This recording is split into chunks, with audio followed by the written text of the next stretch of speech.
Well, the snow has now stopped, but Peoria residents are still wondering when their residential streets will be cleared and if they will be able to travel to their jobs and school tomorrow.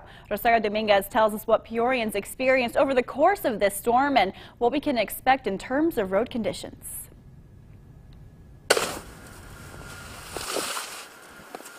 Shabanda, a Peoria resident, started off his day digging his car out of the snow inches. When I woke up this morning, I realized I was involved in a conundrum because I left my car on the street and I heard the city plows just beeping, and I knew my car was going to be buried in the streets. And like many Saturday, him and his wife made a grocery shopping run but were faced with the bad road conditions. First time we got stuck, my neighbor actually came and helped us push the vehicle. And then we went around and we were going to make a turn on Dawn, and we slid and hit the curb. And a bunch of people came in and helped us out.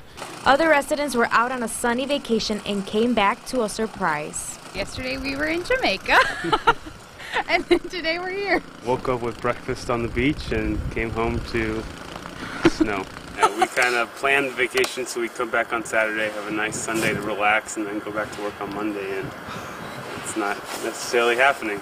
Peoria Public Works says they have been working on plowing residential streets since 7 a.m. Sunday morning and plan on continuing until they're all clear. So if people can get themselves out, get on the street, it's going to be somewhat rough in their neighborhoods, but if they can get through their neighborhood to the residential, to the primaries, they'll be able to travel where they need to go.